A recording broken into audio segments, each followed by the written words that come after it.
She's always been a shy and reserved woman, and even after getting married, she's still the same.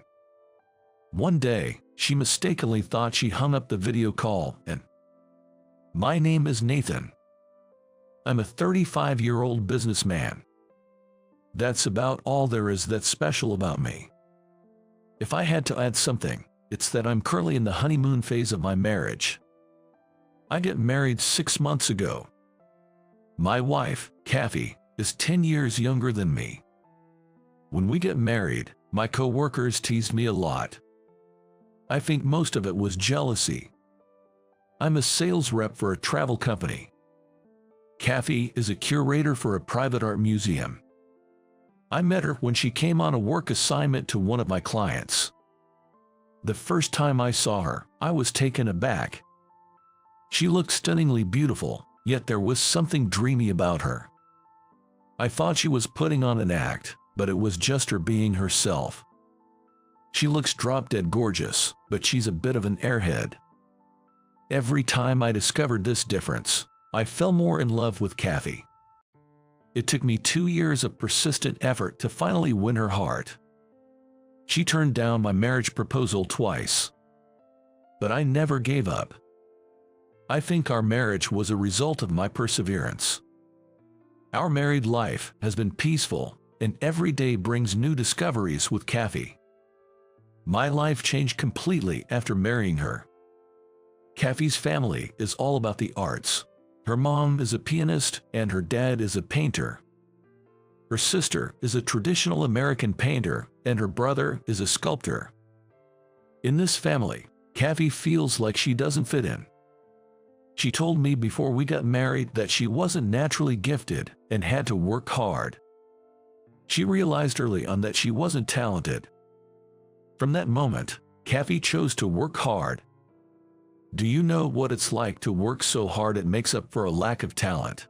This was what the usually calm and serene Kathy said to me with a pained look.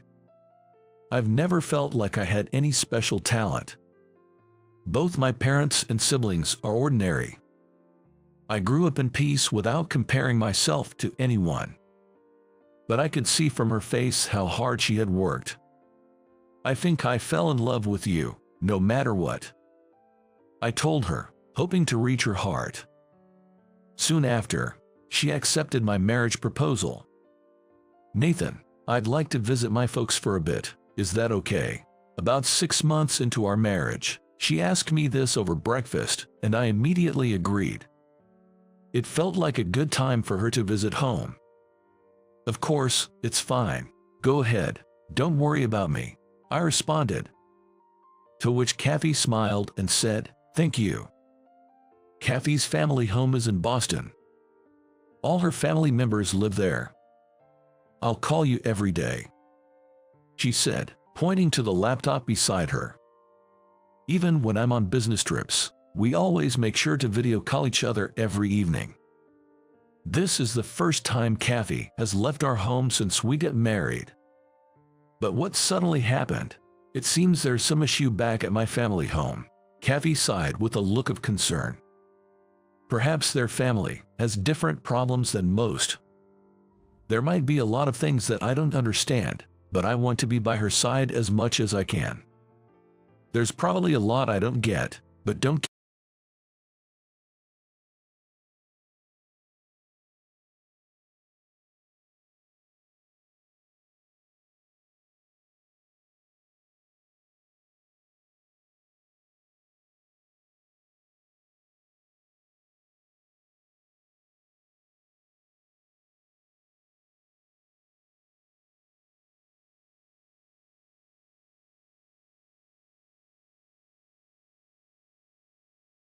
today. On the computer screen, Kathy looked concerned. Even though we're video calling, I must have seemed distant. Sorry, nothing's wrong. Just busy with work. It's becoming a good season for trips. Busy season, you know.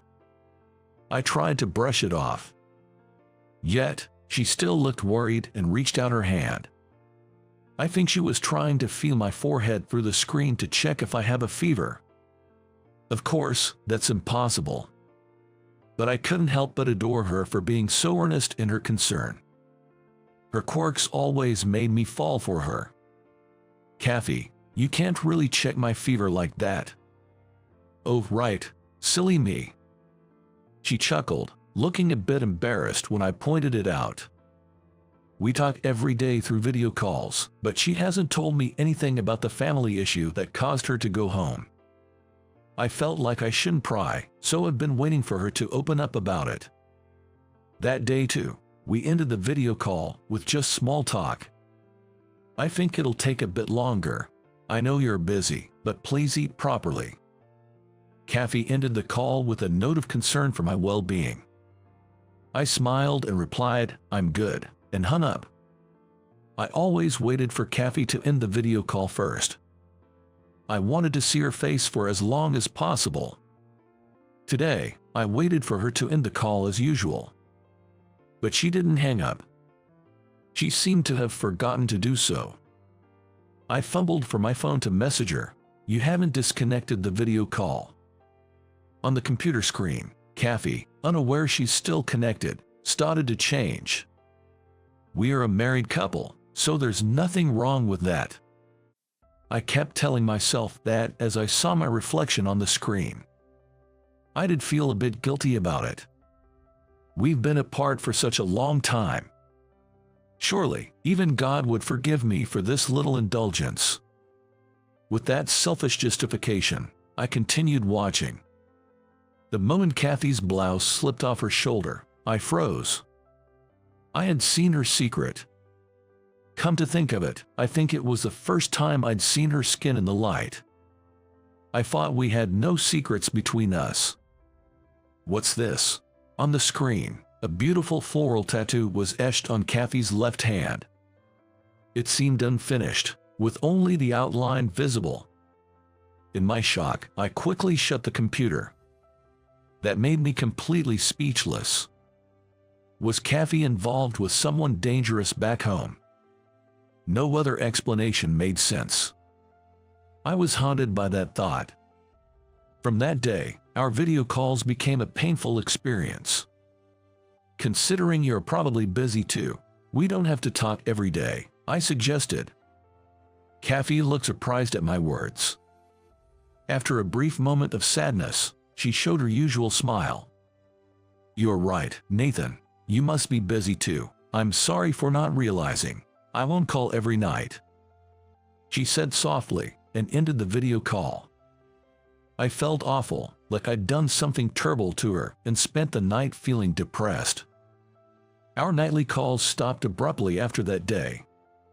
Kathy returned about a month after our conversation. The day before, she had emailed, "I'll be back tomorrow." I was ecstatic, but equally apprehensive. Facing her and talking was now a daunting thought. I anxiously awaited her return. She came back in the evening. I had taken a day off to welcome her home. "I'm back, Nathan. Why aren't you at work?" Kathy looked surprised to see me home on a weekday evening. Her reaction only fueled my anxieties. She seemed a bit on edge. "I took a day off. Welcome home. You took a pretty long vacation." I tried to sound welcoming, but my words dripped with unintended sarcasm. She noticed the difference in my demeanor right away. She put down her bags next to the living room couch and sat down. She is looking up at me intently. "What is it?" I was taken aback by her piercing gaze. She's the one with the secret, so why is she staring at me so defiantly? I wanted to confront her, but the words wouldn't come. Kathy, seeing my hesitation, took the initiative. "Do you have something to say to me, or is there something you want to ask?" Being questioned so directly irritated me. Why do I have to be the one to confront her? Anger bubbled up inside me. It's you who's keeping secrets, isn't it?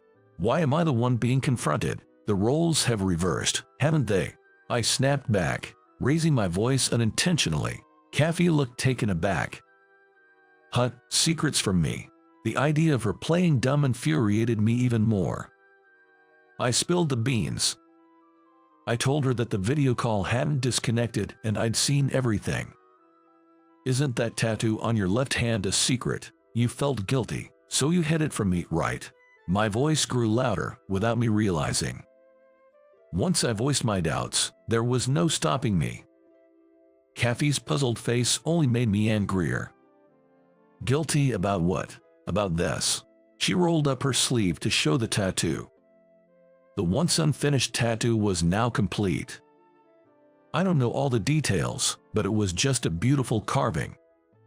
It was a beautiful piece of art that left me staring in awe. For this, where's the guilt in this? I had every intention of telling you. Kathy's eyes, gazing straight into mine, seemed to carry no deceit. Her eyes were proof that she had nothing to hide. Feeling drained, I slumped down on the couch. I've never kept anything from you, Nathan. Her stern face softened to her usual gentle expression. I'm sorry for jumping to conclusions, Kathy. Can you explain it to me, if you're not too frustrated with me, that is? She may not like me anymore. I felt a pang in my chest, thinking she might resent me now. Why would I be frustrated? You're just concerned about me, right? Kathy gave a comforting smile. Then she began to explain the origin of the tattoo. She said the reason she had to rush back home was because of her younger brother, Evan. Evan, who originally aspired to be a traditional painter, suddenly announced he wanted to be a tattoo artist. Their parents were against it, leaving Evan feeling isolated within the family. He was sensitive and deeply cared about his family. Kathy went home fearing the pressure might break him. Their strict father, seeing Kathy side with Evan, lashed out saying, "You, without a shred of talent. To my father, I'm a disappointment. Even though I carry his blood, I don't have the artistic talent. I'm an embarrassment to him." Kathy chuckled wryly. Now that she mentioned it, I remembered her parents acting distant at our wedding. I had thought that's how artistic families were. As Kathy had guessed, Evan was on the verge of a mental breakdown. To shut my father up, I offered Evan my left arm. Kathy said casually. She gave one arm to her brother as a gift. Do whatever you want. She had told Evan to tattoo whatever he wanted, but he had to make it a masterpiece, good enough to silence their father. From that day, Evan transformed. He poured his heart and soul into that piece, forgetting even basic necessities like food and sleep. He's always been artistically inclined. Out of all the siblings, he probably has the most talent. Maybe my father was just jealous, Kathy speculated. On the other hand, their eldest brother, a traditional painter, seemed relieved. He didn't have to compete with Evan anymore, she said. Your brother, why? I think he was afraid of Evan's talent, probably scared that Evan would surpass him and let their father down. Kathy's face was serious as she spoke. Her family was probably stricter than I imagined. Just thinking about how she was constantly told she had no talent almost brings me to tears. I believe there's a violence to beauty. I asked Evan to create something brutally beautiful, Kathy continued. Indeed, even to an amateur like me, her tattoo was clearly a work of art. Its mesmerizing beauty could probably captivate even those prejudiced against tattoos. And your father, did he come around? At my words, Kathy grinned in a way I'd never seen before. Perhaps a look of triumph. He knelt down and admitted defeat. After seeing the ink Evan had created, their father was brought to his knees, probably overwhelmed. He was at a loss for words. His usual arrogance vanished, making him seem small. He probably realized his own narrow-mindedness. Kathy chuckled, her mood lifted. I felt ashamed for doubting her. You thought I was cheating on you, didn't you? Caught off guard. Seeing my reaction, Kathy seemed to pick up on something. She looked at me with a twinkle in her eyes. I mean, it wasn't, cheating or anything like that. It was just, No matter what the excuse, it was useless. The tables have turned. It hurts to be suspected of cheating. I quit my job and went back home just for Evan, Kathy revealed. She had resigned from her job before returning home, as she couldn't get a long leave. She had no idea how long it would take or how long she'd have to stay with her family. I'm truly sorry. I apologized sincerely. Kathy laughed, looking amused.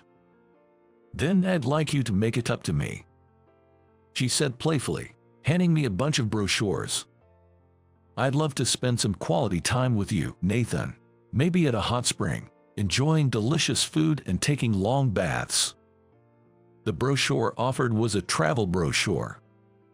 The brochures showcased various regions: New England, Midwest, the South, and Alaska. But there was one common theme. It's bathing. Kathy loved bathing, often spending hours in the tub at home.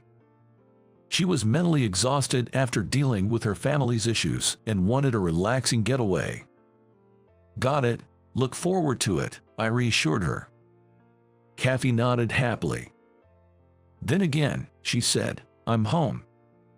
Welcome back, Kathy. I felt as though Kathy had truly come back to me. With this in mind, I welcomed her with a welcome back. In the aftermath of this incident, I felt Kathy began showing her true self even more. When I learned she had been trying hard not to upset me, I was taken aback. She had even declined my proposal once, thinking I was teasing her. Now, free from her family's constraints, she seemed brighter than before. Realizing we had both been putting on a facade, trying only to show our best sides, I felt truly grateful for the wake-up call. A few weeks later, we found ourselves at a hot spring inn. Upon arriving, Kathy, who had been cheerful the entire way, suddenly stopped in her tracks before a sign. You need to wear swimsuits to take a bath. The sign read loud and clear. Oh, come on. Kathy, a hot bath enthusiast, had especially been looking forward to the open-air bath. She was now utterly disappointed knowing she was also barred from the indoor communal baths. Had she not realized this when she packed the suitcase? I sometimes wondered if she had some oversights. I did recall thinking something was off when she handed me the hot spring brochure. Perhaps she forgot something. Seeing her now, looking so devastated, I had to fight back a chuckle. Well, it can't be helped. It's their rule. After checking in and receiving our room key, we were escorted to our quarters by a staff member. Wanting to make it up to Kathy for everything, I'd splurged a bit. We were led to a detached suite. Throughout the walk, Kathy remained visibly upset. Received the key at the entrance of the suite and entered the room. I tried to cheer her up. Look, we have our private indoor bath. It'll be fine. She nodded, not really convinced. When we entered the living area and turned on the lights, her face lit up upon seeing the large window. Beyond it lay an open-air bath and a pool. Oh my, this! She rushed over, flinging the window open. Before us stood a beautiful rock-crafted open-air bath alongside a small pool. So, we get this all to ourselves. Grabbing my hand, Kathy hopped around in excitement. Oh, the swimsuit. Realizing she hadn't packed one again, her face fell again, but I had come prepared, handing her a new swimsuit I'd bought for her. Taking it from me, she was already eager to take a dip. I decided to relax and watch her as she dashed off to change. In no time, she emerged in her swimsuit. The captivating tattoo on her left arm. It's blending seamlessly with her skin. You're not swimming, Kathy, who had just dived into the pool and was now with water up to her head. She propped her face on the edge, giving me a sulky look. Nah, I'm good. I'll just watch. At my response, she playfully protested with a really. Right then, an elegant, probably close to 70 lady approached to greet us. She was probably the inn's landlady. The landlady politely greeted me, saying thank you for today. I returned the gesture. Kathy waved from the pool. Oh, the older woman squinted a bit, letting out a soft sigh. Excuse me. Is something wrong? I asked her. She looked a little dreamy as she commented, "You've shown me something truly beautiful." It took me a moment to realize she was referring to Kathy's tattoo. Now I feel like I should not have felt like Kathy was hiding something. Over and over, she kept admiring its beauty. This tattoo is made by her talented brother, I remarked to her, who looked surprised and widened her eyes. She then chuckled. How lucky she is to have this beauty in her. I finally felt like I understood the essence of what Kathy and her brother wanted to express with her art. Once we're back from our trip, I'll invite Kathy to go shopping. Whenever she walks around town with me, even in the height of summer, she always wears long sleeves. She's probably afraid of running into someone I know. I wish she'd be more confident. That sleeveless dress she used to wear often when she was single. Let's go on a date like we used to when you were single. I'll say that to invite her. I'm sure she'll look surprised for a moment and then break into a smile. Life can change dramatically from the most unexpected things. A change of job, or a simple act of kindness. Let me tell you a story about my really small chance to change my life and make it a happy one. My name is Tom. I work at one of those typical exhausting companies. Every day, I leave for work at the crack of dawn and return home by the last train. Working on weekends is the norm. I hate this work environment and want to quit, but I don't even have the time to look for another job. When was the last time I took a day off? I wonder. Thinking about this, I get on the train on my day off. Yet again, I'm working on my day off. Being Saturday, the train is fairly crowded, but since I board from a rural station, I can usually find a seat when I'm working on weekends. That's probably the only good thing. I gaze at the passing crowd in the packed train, lost in thought. Then, a particular individual catches my eye. A woman with a girl, maybe around elementary school age. I noticed her attire. She was wearing a miniskirt. It's not that. I was looking at her thighs, but not in a creepy way. She had a bandage wrapped around her leg. I wonder if she got hurt. A miniskirt with a bandage wrapped up to her thigh. It was an attention-grabbing outfit. She's injured, and she's with a kid. I thought it'd be right to offer her my seat. However, the seat I'm in is a single-seater. Unfortunately, the child would have to sit on her lap. Considering her injury, that might be a bit uncomfortable, but no one else seemed to be offering their seat, so I guess it can't be helped. I have a niece, so I know how challenging it is to travel on a train with a young kid. They might want to sit or get glued to the window, or even try to run around. Man, kids are so full of energy. That's why, being in an injured state and also standing with a small child on a train must require a lot more physical and mental stamina than one can imagine. I was planning to get off in a few stops, so I thought, why not, and was about to approach her when I noticed something. Her miniskirt was caught in her bag. It's okay for now, but if she isn't careful, it could ride up significantly. The skirt is already quite short. But as a man, I felt awkward pointing it out. While I was contemplating what to do, it seemed like the young girl with her noticed the snagged skirt and was about to say something. Oh no. I had a bad feeling and kept my eyes on them. Hey, lady, your pant. Ahem. I thought they were mother and daughter, but she addressed her as lady, so maybe not. Kids speak their minds bluntly.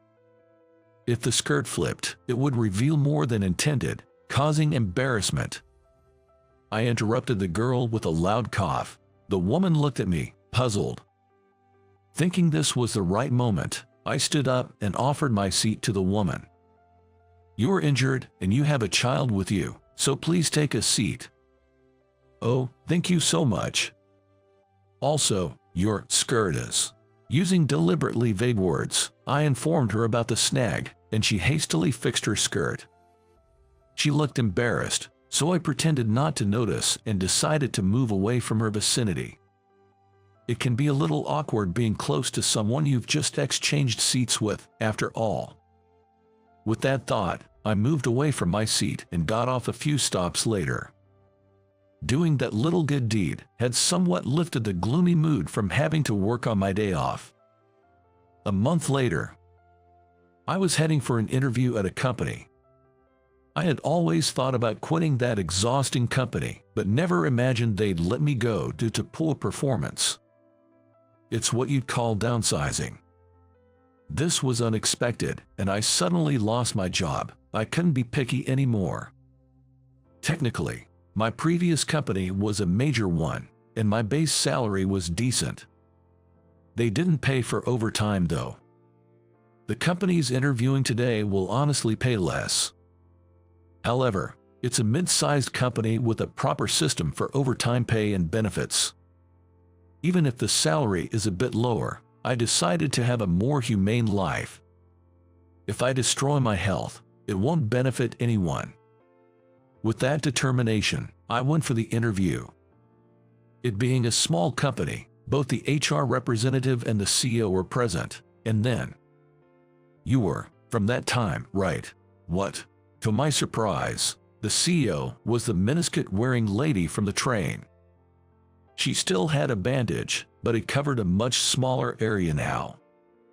Today, she wasn't in a miniskirt, but rather in a form-fitting attire that truly highlighted her feminine grace. She looked stunning. Back on the train, with the miniskirt, bandages, and a child in tow, I hadn't quite taken it all in, but looking closely now, she's genuinely captivating. She has a perfect figure that any woman would envy. Her thighs are beautifully shaped, and her overall style is simply outstanding. It's the first time I've seen a woman wear a suit so perfectly. Naturally, I was mesmerized, but then I snapped back to reality. I need to focus. I'm here for an interview, after all. I must stay sharp. I apologize. No, the pleasure is mine. I never expected you to come for the interview. Oh, Catherine, received my resume from HR and reviewed it. I have a good background and my college is not a bad place. I did work for a major, albeit demanding company, and achieved a lot there. If I didn't say anything strange during the interview, I believed I'd be fine. However, all right, let's hire him.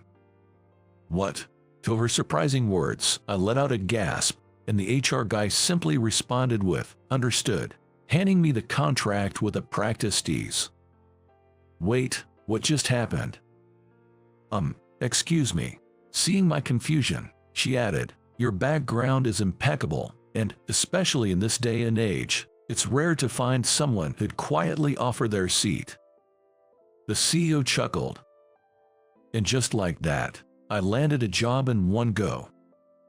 I was astounded that such a small act of kindness got me a job. From what I heard later on, given the shortage of manpower, having someone from a major company who could hit the ground running was almost a guaranteed hire. My gesture on the train might have further boosted their impression of me. Well, if they're hiring me, I better work hard. That was what I thought, but I never imagined my role would be assisting the CEO. We're a small team. I often work on the front lines too, but there are tasks that only the CEO can handle. You joining us is perfect. The CEO explained that besides her main responsibilities, she also manages client information, reception, document creation, and many other tasks a CEO wouldn't typically handle. She's practically doing everything. The staff should thrive in their areas of expertise. A CEO shouldn't just lounge around. They should push their employees forward. She said this with such passion and was truly admirable. But she often looked tired. Considering the workload, that makes sense. She always keeps an eye on the clock and ensures she finishes over half her work by the end of the day, leaving the rest to me. Initially, it wasn't like this, but as I got a grip on my responsibilities, which, to be honest, were much lighter compared to my previous job, I could finish them pretty fast. Having quick turnarounds was appreciated, and now she leaves at the regular time while I stay late and pick up the other tasks. No one in the company bats an eye when the CEO leaves on time. While she is much loved, she also has a secret. It has something to do with that little girl from the train. Tom, since you saw me on the train, it might be easier to explain. I'm currently taking care of my niece. I'd been working there for almost 3 months, I think. The CEO, seeing how hard I always worked, invited me to lunch as a token of appreciation. That's when I took the chance to ask why she always leaves right on the dot. It wasn't that I was annoyed she left promptly, but she always seemed so rushed, so I wondered if she had pressing commitments every single day. She then shared her reason with me. You see, the mother of that child, my younger sister, I had an accident while I was driving with her. Apparently, while they were out shopping, a car ran a red light. In trying to avoid the car, the CEO swerved hard and ended up crashing into a utility pole. She got away with just a leg injury, but her sister, who was in the passenger seat, broke both her arm and leg. The bones were completely broken, and though she didn't require surgery, the fractures were quite significant. She was told she'd need 3 months for a full recovery and was advised by doctors to rest at home. My niece is in 2nd grade right now. She wants to play and have fun, but with her mom seriously injured and our family outing plans ruined because of the accident I caused, I feel terribly guilty. With her sister unable to care for her child and their elderly parents, the CEO has taken on the responsibility of rushing home to help out every day. Her brother-in-law is currently on a work assignment overseas. Considering her sister's condition and the demands of a young child, it's a challenging situation. The CEO's support is crucial. As for wearing a miniskirt on the train, it was because she had bandages on her legs, which were easier to adjust with a skirt. Also, there was an incident where her niece almost pulled off her longer skirt. But in the end, the skirt got caught, and I nearly embarrassed myself. She laughed, making me chuckle in return. After hearing about the CEO's troubles, I did my best to support her so she could leave work earlier. But I can't help but wonder why. Lately, she's looked extremely pale. We've reduced her workload, and everyone is supportive, ensuring she can leave right away if something comes up with her niece. But her complexion just keeps getting worse. This situation can't continue. Are you okay? You look really pale. I'm fine. With all due respect, you say that, but you look like you're about to pass out. Please, head home for today. Let me do my job. Otherwise I'm going to get depressed. I tilted my head, puzzled. Isn't her health deteriorating because of work? I quickly made her sit down and brought her a coffee, hoping it would help her calm down. I'm sorry, thank you. No worries. But what do you mean? You'll get depressed if you're not working. Well, schools are shutting down a lot lately. Turns out, there's a current seasonal outbreak, and many schools are being closed as a result. Luckily, her niece seems fine, but she's restless and wants to go out. Being stuck at home probably has the kids stressed out. Come to think of it, I had received a call that my niece was also affected by the school closure. It seems to be quite common these days. She's not the outdoorsy type, so I've been taking her to museums and science centers, but at such places, you have to constantly watch them to make sure they don't get lost, right? Lately, I've been on edge. I see. Yes, children can easily wander off if you take your eyes off them for even a moment. Juggling work and taking care of niece. She definitely seems like she hasn't been getting a break. Fortunately, the school closures will be ending soon, but her niece is still eager to visit the science center and is quite a handful. After all the worry because of her mom's accident, and now with school being closed, she's growing restless. I want to take her somewhere fun, but it's hard handling everything alone. How about enrolling her in a science club? What? I made the suggestion to the surprised CEO. Actually, my niece is quite passionate about science, inventions, and such.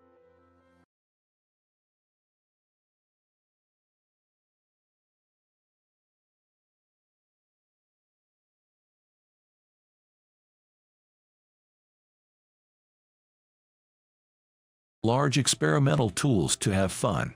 This science club is the name of the organization that hosts these science shows. Even though it's called a club, anyone can participate if they pay a fee, and registering your name gives you a discount. I didn't know about that. You're always busy. Probably didn't have the time to look up these events, right? If you'd like, I can send you the details later. Please consider attending. The shows are entertaining even for adults, and you just need to sit next to them. I hoped it would help ease the CEO's burden. Which is why I told her about this. Taking her with me might be too much, and I already bring niece every week. Introducing niece to a new kid might startle her. Well, if the CEO decides to come, we might bump into each other. That was my assumption, until I learned an astonishing truth. Then came Saturday. Oh, there's Manna. Hey, Elizabeth. To my surprise, the CEO's niece, Manna, whom I bumped into at the venue, was my niece Elizabeth's friend. Both the CEO and I were taken aback by this. Wait, they knew each other. Now that I think about it, the periods when Elizabeth and Manna's classes were closed overlapped. So, they were in the same class. Though the CEO and I were surprised, the two nieces sat together, which naturally had us sitting nearby.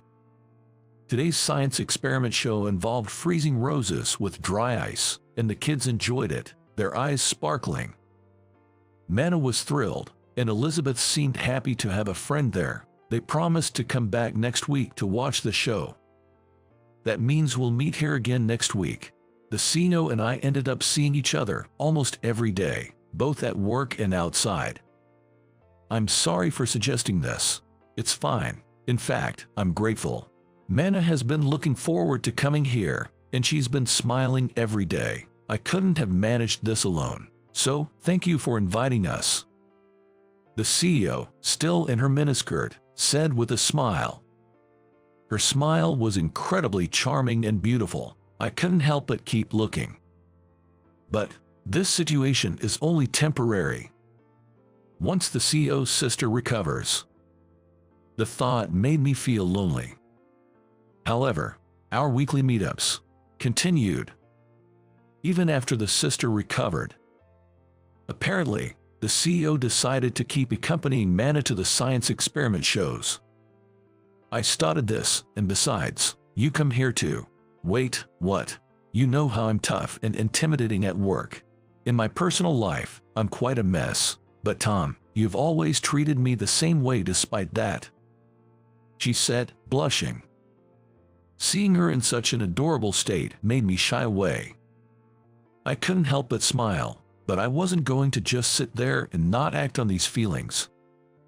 Even though we met because of our nieces, we hadn't met privately without them. It took a lot of courage to ask her out for dinner. Despite seeing each other every week at the science experiment show, it was pretty embarrassing. Honestly, I thought she might be disappointed in me, but when she said, "It's comforting to know you're not perfect," I felt relieved and realized I could just be myself around her. I felt that way. She must have felt the same. Would you date me? To my confession, the CEO replied, I'd love to. Then she gave me the biggest smile. That's how we started dating. We saw each other almost every day, both at work and in our personal lives, so things moved quickly. Since we met daily, We soon talked about moving in together, and we did. Catherine was great at cleaning and tidying up, but her cooking was a total disaster. She was concerned about it. I remember her tearfully presenting a completely burnt omelet. She seemed so different from the confident woman at work. It was endearing. The contrast was stark. She always wore sharp outfits, but her pajamas were fluffy and cute, and sometimes she'd wake up with her hair all tousled. Living together, I discovered even more facets of Catherine's charm. I kept learning new things about her, and each revelation drew me in more. Every day was a blissful one for me. At work, I supported her, and at home, I took care of the household needs.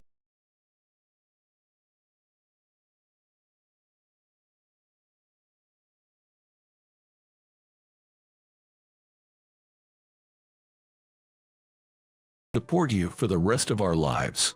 And do you know what she said? I've been leaning on you for a while now. Just don't ever look at anyone else, okay? She said with tears in her eyes, and we became a family. After coming home exhausted from my demanding job, I now wake up under the same roof with my wife, greeting her with a good morning every day. We commute together, return home together, have dinner together, sleep together, and wake up together. I've found this irreplaceable life. It's precious, and I'm truly happy. But the spark that started it all was offering my seat on a train. And noticing her skirt getting caught and potentially exposing her. In hindsight, it seems like such a trivial reason. Had I not offered my seat that day, maybe I wouldn't have this happiness now. Looking back, everything, the overtime, offering seats, her skirt getting caught, all seems meant to be. Catherine would probably scold me for saying that. Regardless of the reasons, I now have a family to protect. From now on, I'll continue living in a way that makes them proud, ensuring our happiness together. My name is Johnny. I'm 28 years old and I work as a tour guide. Since my college days, I've been fluent in French and landed this job to utilize my skills. I accompany American tourists to French-speaking countries, interpreting local staff's words for them. The tourism company where I work encourages the employees to participate in workshops and training sessions in order to increase the number of languages they can speak. So, I'm constantly flying abroad for work while studying languages like Swedish and German. On my days off in the US, I mostly stay home and rest, as I'm often either at the office or overseas on business trips. All my colleagues and bosses are men, so I hardly meet any women. As I approach 30, my mom back home often says over the phone, "It's great you're working hard, but I want to see my grandkids. Start looking for someone and think about settling down soon." I'd love to find someone, but I'm always traveling overseas and can't find the time. I'd respond, making excuses to my worried mother. Will I be alone forever, always working till I retire? Deep down, I was getting anxious about love and marriage. One day, my company received requests from multiple American groups wanting guided tours to Sweden. While we frequently get group requests, it's rare to have several groups requesting guidance to the same destination simultaneously. Usually, the trips last from a week to 2, but this time, a month-long stay was necessary. Many colleagues found it challenging to stay a month due to family commitments and raising kids. Moreover, this tour included a beginner's trekking experience in Kebnekaise, Sweden.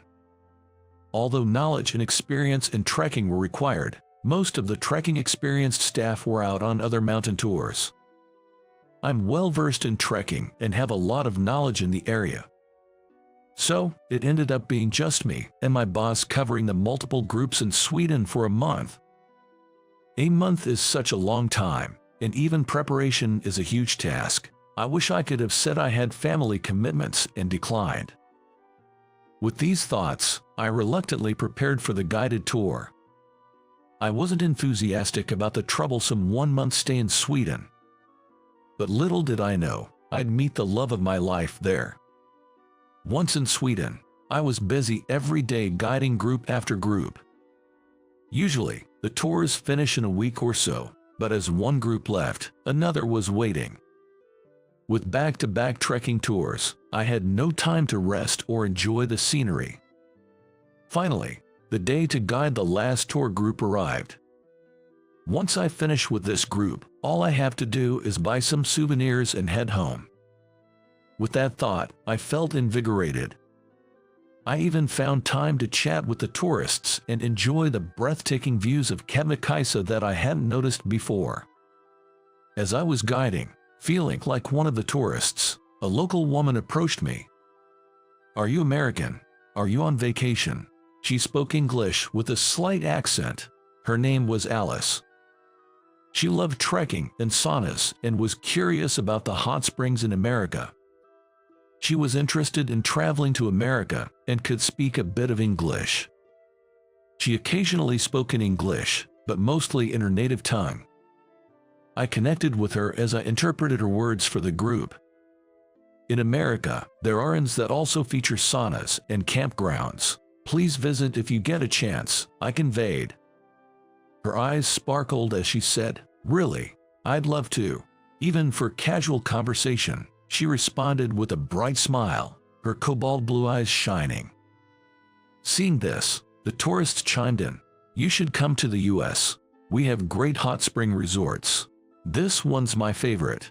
They served delicious seafood. One showed pictures on her cell phone. Though our conversation was brief, her lovely smile left a deep impression on me. Her beautiful blonde hair, pure cobalt blue eyes, and charming dimples and freckles. She looked simply divine. Although I should be used to seeing people from abroad, she left a significant impact on me, as if a goddess appeared before me. I was dazed for a while after we parted, feeling electrified. I felt meeting her was truly like fate. However, no matter how fateful our encounter, it's meaningless if there's no hope for future progress. I didn't ask for her contact details, and I probably will never see her again. I thought so and returned home, but my feelings of unease lingered.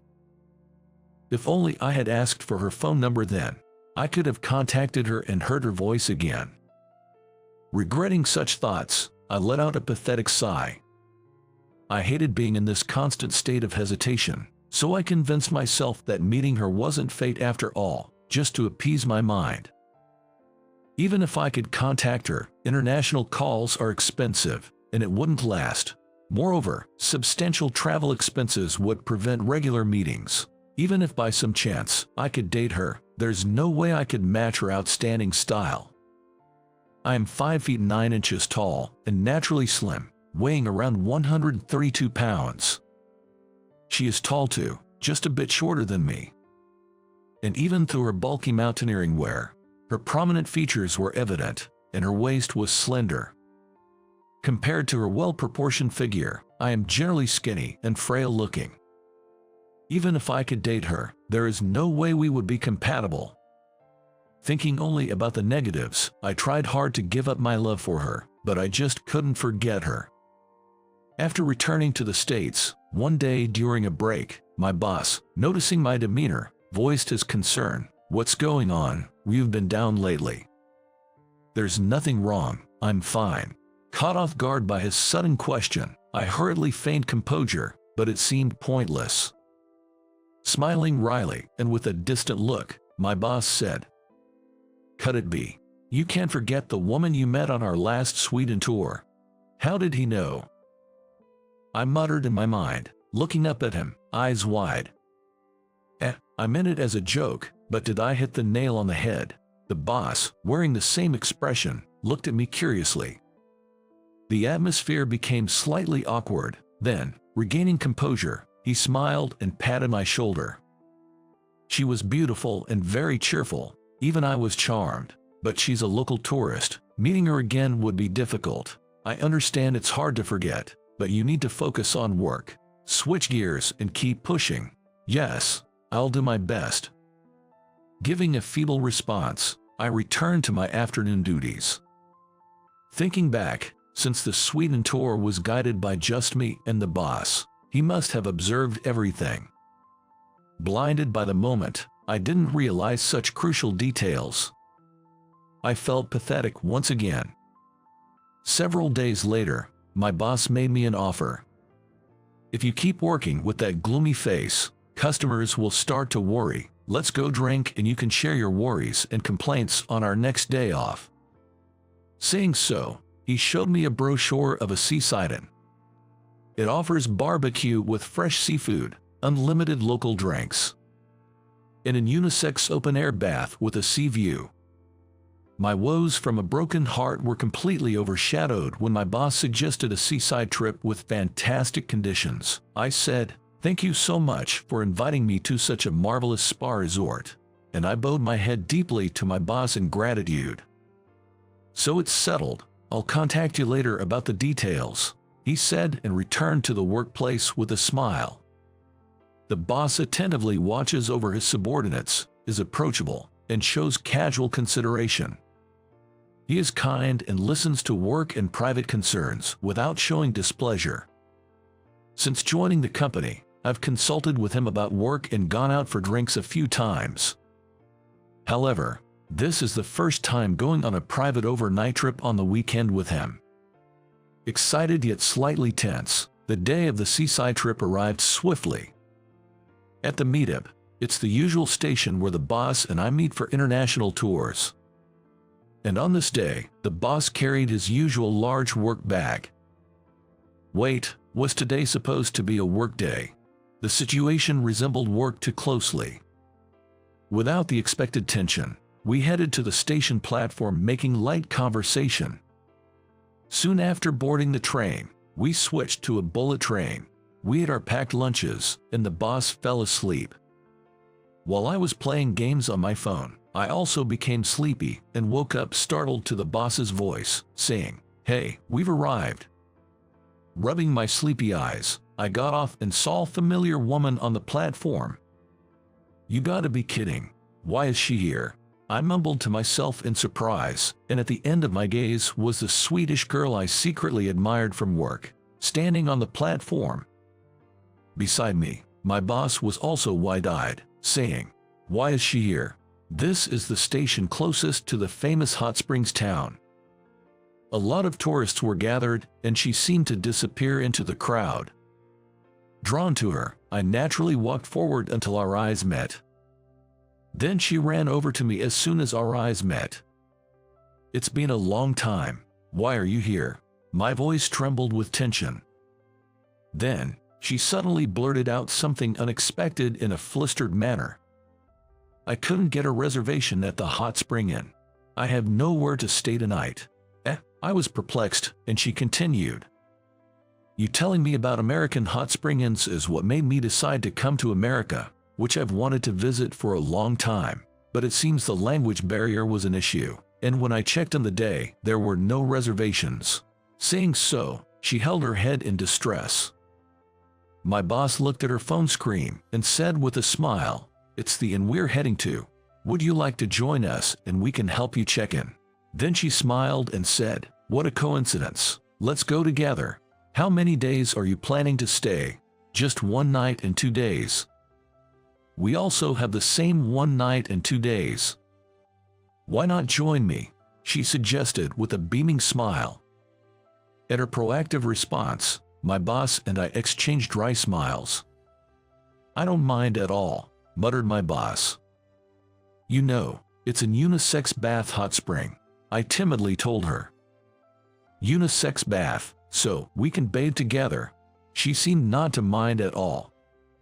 "Well, I'll enjoy a leisurely solo trip. Don't worry about me, just enjoy your time with her." My boss patted my shoulder. What was supposed to be a recreational trip with my boss turned into a hot spring trip with the girl I secretly admired. When we arrived at the inn, my boss helped her check in and went to a single room, saying, "Do your best from here." He gave his reserved twin room to us and went into a room he booked on the day. When I finally understood, he had already locked his room. "Don't do as you please. I shouted in a low voice, but there was no sign of him coming out, just a text saying I'm rooting for you. When I secretly checked at the front desk, the only available room was the one he entered, and the only rooms available for her were ours. There was no sign of him coming out, and I felt sorry for making her worry. With my heart pounding, I entered the same room with her. "Let's go to the hot spring right away." Her smile made my heart pound even more. "Don't you mind bathing with a guy?" When I asked, her face turned red. I read that we wear bathing suits like swimwear, so I didn't mind. "Sorry, if you don't want to, you don't have to." Hearing that, I hastily stood up and said, "I don't mind." Fortunately, there was no one else when we went to the hot spring. She wore a bathing suit and said, "Sorry to keep you waiting," shyly, and soaked in the water. Seeing her, I hastily averted my eyes. Because of her tall and slender figure, the bathing suit didn't fit her well. With her superb style, there were too many risque scenes, and I didn't know where to look. I don't remember what we talked about after that. When I returned home, I was exhausted. But in my hand was a cute piece of memo paper. It was a memo with her contact information and address. This trip allowed me to finally get the contact information I wished for, and we began to exchange international calls and letters. All thanks to my thoughtful boss. I must have thanked my boss countless times afterward. No need for thanks. When you're down because of romantic troubles, the workplace atmosphere becomes gloomy. It seems your relationship with her is going well, so if you work hard with that spirit, I'm satisfied. My boss said that, and it's an inside story that I got more work for a while afterward. 32 years since I met her. I retired at the age of 60. My wife and our college-going daughter and son prepared a delicious feast to celebrate my retirement. I married her after a 2-year international romance. My wife decided to move to the United States upon our marriage. We were blessed with 2 adorable children and have had a happy married life. I cannot fully express my gratitude to my wife, who, overcoming cultural and language differences, built a happy family with me. We've never seen Dad and Mom fight, have we? You really get along so well. What's the secret to a happy marriage? How did you two meet? One day, our children asked us these questions, and I found myself reminiscing about the early days when I met my wife. When I first spoke to your mom while mountain climbing in Sweden, for some reason, my whole body pulsed with excitement.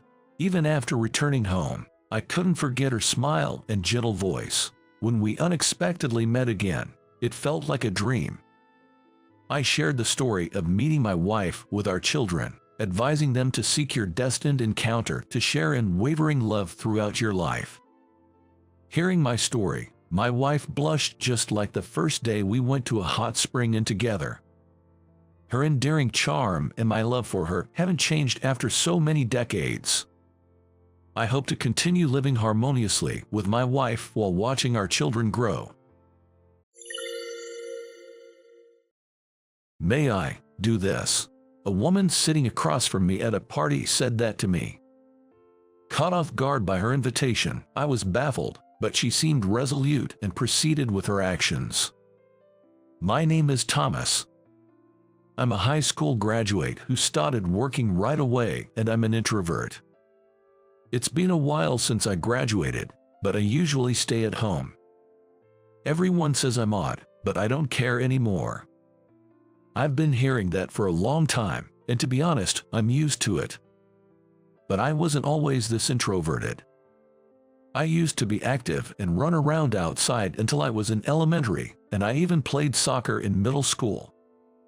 Even though I quit quickly due to lack of talent. My introverted behavior developed because of that guy. In high school, I was in the same class as a guy named Michael. You know the type, right? Someone who naturally attracts people and becomes the center of attention in class. Michael was exactly that kind of guy. In addition to that, he came from a wealthy family, and his parents were doctors. He had excellent grades and was good at sports. He is a perfect guy. Except for one thing. And that's his personality. Being a rich kid, Michael was spoiled and had the worst character, belittling people for fun. In the closed environment of school, this was exacerbated, and his demeaning actions were often perceived as jokes or entertaining by others. Unfortunately, I became his target. I was quite cheerful in middle school, and I stood out in class. That probably irked Michael. My grades are better than Thomas's again. You're really dumb. Gradually, Michael started looking down on me whenever he could. And frustratingly, no matter how hard I tried, I could never beat Michael. The only thing I could win was in English. But I lost in every other subject. In class, people arbitrarily decided that Michael and I were competing, and despite my protests, my test scores scored lower than Michael. I was made a laughingstock, and if it was English, you must be cheating because you're dumb. Teacher, Thomas is cheating. I would be reported to the teacher. Plus, someone joking around would say, Thomas, you were peeking to the side during the test, and I had to deal with being watched by the teacher for a while. Of course, I had done nothing wrong, so the suspicion cleared up quickly. You might wonder why I didn't fight back, but fighting back would only add fuel to the fire. Why are you taking it so seriously? It's hilarious when you get worked up over a joke, they would say, and make fun of me even more. That's why I tried not to draw attention. Due to that, my way of thinking became more and more negative, and before I realized it, I became introverted. I found myself reading more and more in the classroom and stopped talking to anyone. But that led to people mocking me, saying, all he does is read, what a nerd, and when, unfortunately, I won an award for a book report, I was accused of plagiarism and favoritism. Every day was such hell that I felt I might really lose faith in humanity.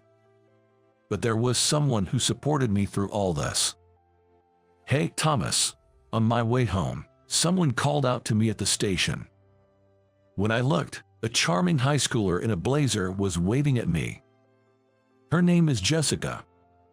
She's a classmate who lives in my neighborhood, in fact, very close to my home. Our houses are close, so we often go home together. We go to different high schools, but we sometimes meet at the station like this. She is one of the friends I'm comfortable with. What's wrong? You look so down. Did someone say something again? Embarrassingly, I had been venting to Jessica about what had happened at high school. I had to, and I couldn't talk to my parents about it. It was too embarrassing. I was mocked and accused of plagiarism when I won an award for a book report. You won an award, that's amazing. They must be saying such things out of jealousy, how silly. Jessica said, looking astonished. Jessica always speaks her mind openly, making it easy and relieving for me to talk to her. And she affirms me, who has always been belittled. I have been very comforted by Jessica's existence. Without Jessica, I would probably have lost confidence and stopped going to school. In that sense, I can't thank Jessica enough. But winning an award means you have a talent for writing. Maybe you'll become a writer in the future. No way, only a handful can make it, and besides, I plan to work. I have a younger sister. I wanted to send my sister to college. Honestly, I didn't care much about going to college myself, so I'd rather work and make life a bit more comfortable for my family than spend money on college. Besides, after being toyed with by Michael so much, I had come to detest school itself. College might be a bit different, but you're still a student. That's too bad. What about you, Jessica? What are you planning to do? I'm going to nursing school. I want to be a nurse in the future. Jessica said with a smile. Jessica has a future she wants and is walking towards it. Her figure was dazzling and enviable. 10 years have passed since then. I, as initially planned, started working right after high school. Fortunately, Due to my efforts back then, I can now work from home and am leading a fairly comfortable life. I managed to send my sister to college. Of course, Michael mocked me at graduation. Only poor people would be satisfied with just a high school diploma. He laughed, but considering high school graduates as poor is a prejudice. Michael, however, didn't think so at all and was bragging about going to a prestigious medical school. Well, I barely remember anything about him, just that he was a nasty guy. Meanwhile, Jessica enrolled in a nursing school near our hometown. Initially, we kept in touch fairly well, but after Jessica started working, our communications began to fade. She must be busy, and there must be many challenges as a newcomer. Eventually, our relationship became one where we only exchanged New Year greetings, but suddenly, I received a message from Jessica. Apparently, they were organizing a party, but they were short of men, and she asked if I could join. I actually have no interest in a mingle party, but I couldn't refuse my senior. Please, come with me. You don't have to talk to the other girls. You can even just stay in front of me all the time. Apparently, they were one man short for the party, and Jessica seemed to be in trouble. Honestly, I wasn't interested in going to mixers either, but I wanted to see Jessica after such a long time and didn't have a reason to refuse, so I decided to give it a try. The party was held at a city tavern. The female organizer was Jessica, and it seems she brought along her nurse friends. Long time no see, Thomas. Jessica was as lively as ever, but she had become much more beautiful than 10 years ago. Her hair was neatly curled and set, and her makeup subtly highlighted her beauty. Her outfit, a cute button-up blouse with a skirt, was vibrant and cheerful, just like Jessica. It's a world apart from a uniform, even though both are skirts. Jessica, long time, have you been well? I have, Thomas, still as shut-in as always. Yeah, it's been a while since I've even eaten out. We had such a conversation while waiting for the other participants to arrive. The ladies arrived relatively early, followed by the men. I thought I wouldn't know anyone there, but... Hey, is that you, Thomas? To my surprise, one of the participants was Michael. What were the odds? But it seems one of the nurse ladies knew Michael. It's been a while, Michael. Is that really you, Thomas? Still got that poor, dumb look on your face. Even after 10 years, Michael still looked down on me. Seeing this, Jessica whispered, "Is this the guy?" Considering the mood, I responded quietly, "Yeah." Thomas, I'm really sorry. If you're uncomfortable, you don't have to force yourself. Jessica looked genuinely apologetic, so I tried to play it cool to avoid making her feel bad. But inside, I had a bad feeling. I was looking forward to seeing Jessica at the party, but sadly my bad feeling was soon realized.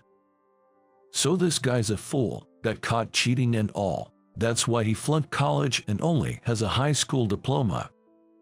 Introductions and casual conversations were supposed to begin over drinks, but instead, Michael became outright condescending, just to flaunt his educational background. Moreover, he didn't hesitate to exaggerate and include things that never happened. It was so full of lies that it was tiring just to deny them. Michael, now a doctor, bragged about whether to start his practice or move to a prestigious hospital. The ladies around, wanting to be liked by a high-earning, highly educated Michael, laughed at his stories. It was just like high school. Except for one person. Jessica was glaring at Michael with a discontented look. That alone made me happy. Arguing back would only fuel his arrogance, and I'm just there to make up the numbers. I'll just go with the flow, playing the role of the life of the party. That's what I thought. Suddenly, someone nudged my leg. When I looked, Jessica, sitting across from me, was looking my way. "Hey, why aren't you saying anything?" she whispered softly. "If I retort, it'll just backfire." I'm feeling uncomfortable here." Jessica was clearly discontent. But I still didn't feel like retaliating. In the past, retaliating only left me feeling empty. Can I retaliate then? Huh? Please, just this once. It seems that a disparaging remark had truly irked me. With alcohol fueling her momentum, Jessica stood up on the spot without waiting for my permission. "Michael, what is your problem? That was rude." "Rude? It's the truth. You are." "Jessica, I went to high school with this guy. He had worse grades than me, wasn't very bright, and he's just a hopeless guy who can barely make a living with just a high school diploma. You really don't know, do you? Even though you are a doctor, Thomas earns way more and is more popular." Jessica dropped this bomb, and I was left dumbfounded. I had planned to stay quiet since I didn't want to draw attention. I tried to stop her, but Jessica was unstoppable. And so was Michael. "What, huh? What are you talking about? Don't you read? Thomas is an author under the pen name Timothy." As soon as the name Timothy was mentioned, everyone, including Michael, fell silent with their mouths open. Timothy is an author who appeared about 5 years ago, known for writing dark works portraying the deep and dark human psyche. His unique writing style and deep narratives have attracted a lot of followers. Especially popular among young people, he's a renowned author who has received numerous awards. Well, that's what TV and magazines say. I don't think so, though. It's just description that can be written because he lacks literary talent. It just happened to hit the jackpot, and it's criticized by those who love pure literature. Timothy, I heard he rarely shows his face on TV or in magazines. One of the female participants exclaimed in disbelief. Indeed, I disliked standing out and avoided showing my face as much as possible.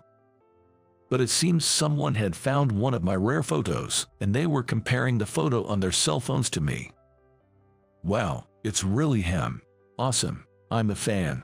The moment my true identity was revealed, the participants flipped. I became the center of attention. Michael was trembling as he looked at me. No way, just a dumb high school grad. The real fool is you, who judges people by their educational background and grades and can't see what truly matters. Jessica said this and came over to pull my hand. Thomas prefers to stay out of the limelight, so we will be leaving now. Feel free to do as you please.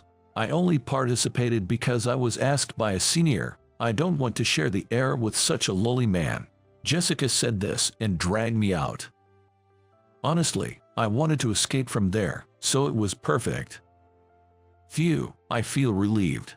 We walked a bit away from the bar, and she finally let go of my hand. Jessica was smiling happily, and she looked really pleased. You're happier than I am, the person involved. Why are you so happy?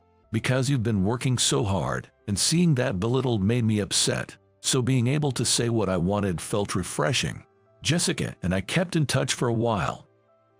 She knew about my writing activities, and she was happy when I decided to publish a novel. I could keep going because of you, Jessica. What? Remember, a long time ago, you said I could become a writer. I didn't believe it then, but it made me want to try harder.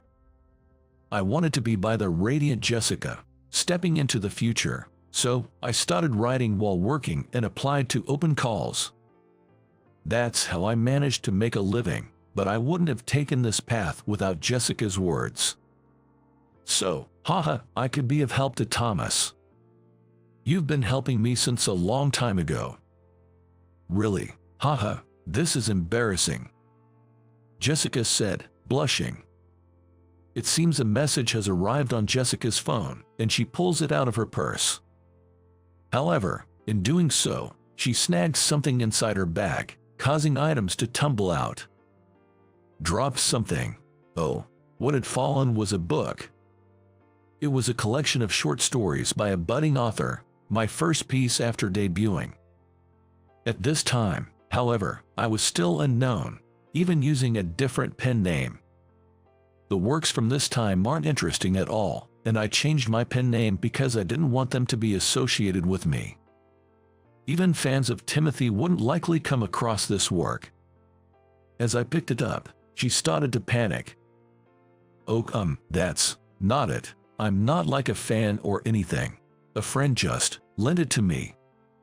She struggled to find an excuse, but eventually gave up and admitted, seeming embarrassed, "Actually, I've loved Thomas's works. I've been following you since before your debut." I had only told her the names of my works after I became substantially popular. It was embarrassing to think of acquaintances reading them. Apparently, Jessica was just a fan of the works at first, without knowing I wrote them, but found it hard to say once she found out. So, that was it. Surprised to have a longtime fan so close by.